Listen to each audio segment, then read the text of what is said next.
Hi, I'm Dark Shades, and this is the Life Skills segment, and it's part 2 of immigration.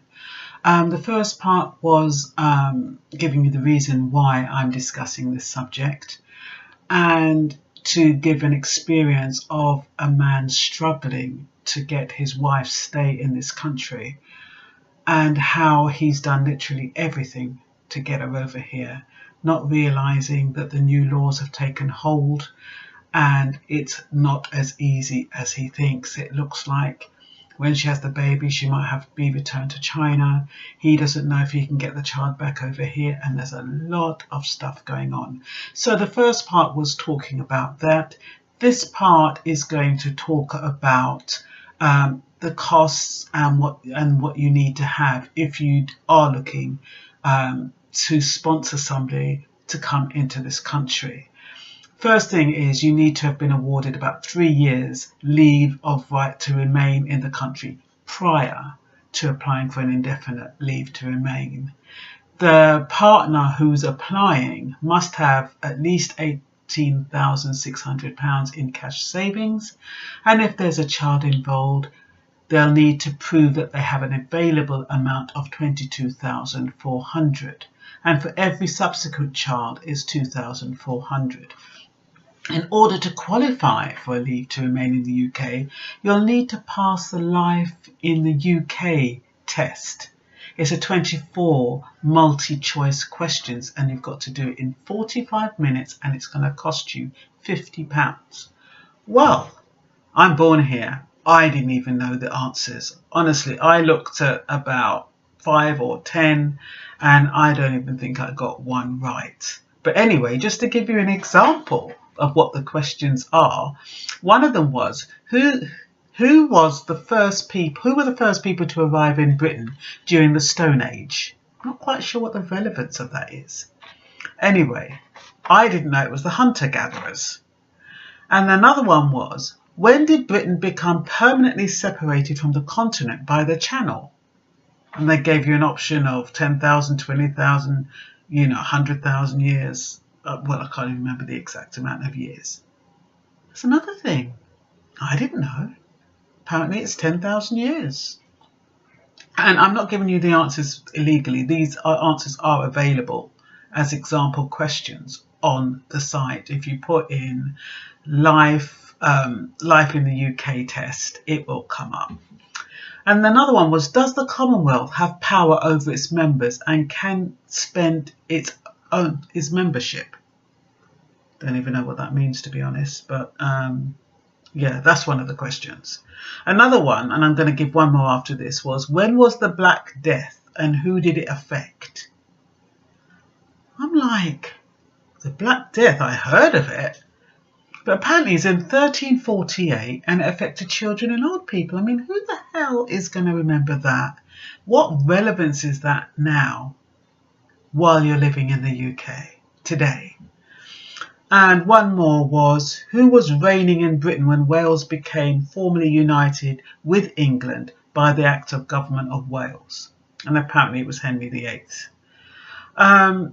So there's 25 questions like that. And that's the first thing that somebody who's an immigrant has got to do. So they've got to study the whole of the history of Britain before they get a leave to remain. They must also have a language qualifications. That can be in the form of TEFL, teaching English as another language. They must have speaking and listening qualification in English B1 level or above. That's just the ability to express yourself in limited situations and familiar situations. They must have a degree that was taught or researched in England, in English, or be a national of an English-speaking country. And I guess that's why we had a lot of people from the Caribbean becoming nationals. They must meet the relevant maintenance and accommodation requirements. And that reminded me of Grenfell Tower, because I was thinking if there were undocumented persons in that building, I can understand why, because the requirements are very steep. You need a lot of money. They've got to provide evidence of adequate accommodation without the need to rely on public funds, and accommodation which the family owns or occupies exclusively. It must not be overcrowded, and if you've got any children, any child over 10 years must have their own room. And I guess same-sex boys could, if there are two of them, they could probably stay in the same room. And it must not contravene public health regulations. So you can imagine the implications of that. I don't even know how people get in this country, to be honest. The fees to apply is another thing. For an indefinite leave to remain, assuming you're not a sponsor, an investor or an entrepreneur, because that's much higher, but I'm dealing with basic immigration requests. It will range between £1,875 and £297. But of course there will be legal fees on top of that, test fees on top of that, and whatever else. So you're probably looking at about £5,000.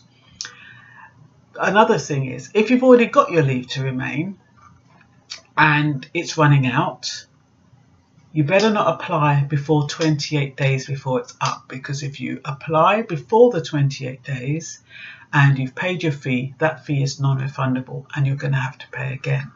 That's all in the small print, so be careful.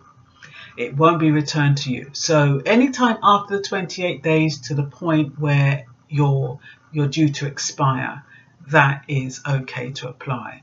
And of course, if you're out of the country and you need to, and the time you're going to expire is a bit afterwards, you're going to have to apply for an extension.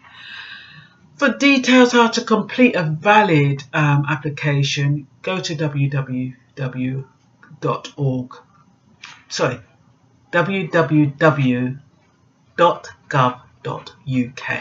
It's best to get all of this information double checked by researching on the web. Gov.uk is the best source because it's a legal organisation, and you never take somebody else's viewpoint and make a decision on it. Always make sure you check information. Sometimes it's best to check 2 or 3 sources and make sure they all agree.